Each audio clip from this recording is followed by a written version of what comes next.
My dear brothers and sisters, imagine this. In the blazing deserts of Arabia, no cities, no crowds, no shade, an elderly man and his young son stand in the middle of an empty valley. No vegetation, no water, no human life. And yet right there, in the middle of that desolate land, they begin to build something that will become the heart of Islam, the direction of every prayer, and the symbol of unity for billions of believers. The question is, did Prophet Ibrahim, peace be upon him, build the Kaaba alone? Or was there divine help that came in ways beyond human hands? Let's uncover the truth, as revealed in the Qur'an, the Hadith, and the legacy that lives to this day. Chapter 1, the Divine Command. Allah tells us in Surah al-Baqarah, and mention when Abraham was shown by his Lord the site of the house, saying, "Do not associate anything with me, and purify my house for those who perform tawaf and those who stand in prayer."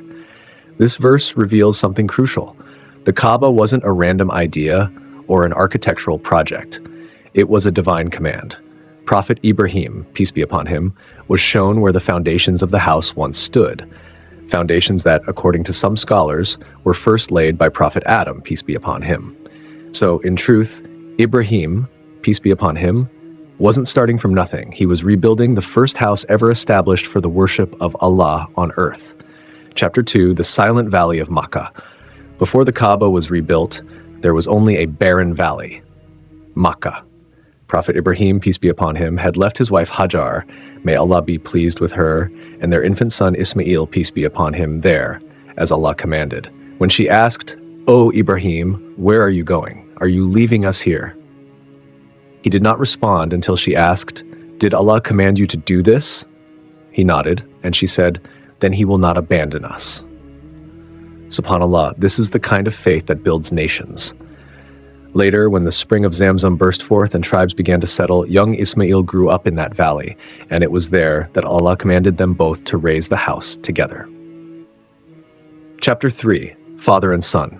The builders of the sacred house, Allah says in Surah al-Baqarah, and mention when Abraham and Ismail raised the foundations of the house, saying, "Our Lord, accept this from us. Indeed, you are the hearing, the knowing." Here, the Quran is explicit. Prophet Ibrahim did not build the Kaaba alone. His son, Prophet Ismail, peace be upon him, was right beside him, lifting the stones, handing them to his father, working with him under the blazing sun. They were not just building a structure. They were building the spiritual center of the world. Chapter 4, the stone from heaven. While they were constructing the Kaaba, Ibrahim, peace be upon him, needed something to mark the starting point of tawaf, the circumambulation. That's when the black stone, al-Hajar al-Aswad, was sent down from the heavens. According to authentic narrations, it was brought by the angel Gabriel. It was originally pure white, but turned black from the sins of mankind.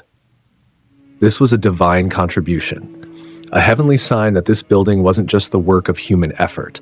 It was blessed, guided, and preserved by Allah. So no, Ibrahim, peace be upon him, was never truly alone. Every stone he lifted was accompanied by angels, by divine guidance, by the presence of his son, and by the mercy of Allah. Chapter 5, the Maqam of Ibrahim. When Ibrahim, peace be upon him, grew older, it became difficult to lift stones to the higher parts of the structure. So he stood upon a large rock, the Maqam Ibrahim, a stone that, by Allah's power, softened under his feet and preserved the imprint of his footprints until today. Every Hajj and Umrah pilgrim still prays behind that very stone. Think about that. A moment from thousands of years ago, still frozen in time. A living testimony that this house was raised by prophets. Chapter 6, the du'as that shape generations. While building the Kaaba, Prophet Ibrahim, peace be upon him, and his son didn't boast. They didn't say, "Look what we've built." Instead, they prayed. They said, "Our Lord, accept this from us. Indeed, you are the hearing, the knowing. Our Lord, make us Muslims in submission to you, and from our descendants a Muslim nation. Our Lord, send among them a messenger from themselves who will recite to them your verses and teach them the book and wisdom and purify them." That final dua was answered with the coming of the Prophet Muhammad, peace be upon him, the last messenger from the descendants of Ismail, peace be upon him. So when you see the Kaaba today, know this: it's not just a building, it's a fulfilled dua. Chapter 7, Lessons for Us Today. From this story, we learn timeless lessons. Faith requires obedience. Ibrahim, peace be upon him, didn't question Allah. He obeyed even when he didn't understand. Family plays a role in legacy. He built with his son, a symbol of unity between generations. Sincerity outweighs status. The Kaaba wasn't made of gold or marble. It was made of sincerity. Your dua can shape the future. Ibrahim's, peace be upon him, prayers are still unfolding today.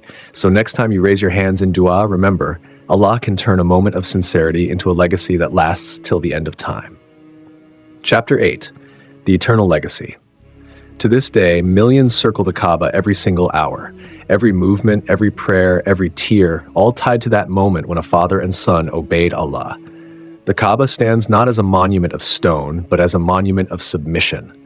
And no, Prophet Ibrahim, peace be upon him, did not build it alone. He built it with his son, with the angels, and with the guidance and mercy of Allah himself. In conclusion, my brothers and sisters, the Kaaba isn't just the center of the Muslim world, it's the beating heart of faith itself. If this story inspired you to feel closer to Allah and reminded you of the power of obedience and dua, then take a moment to share this reminder. Hit the like button so others can find it too. Subscribe for more stories of the prophets and comment below. May Allah make my heart as obedient as the heart of Ibrahim, peace be upon him. Until next time, Assalamu alaikum wa rahmatullahi wa barakatuh.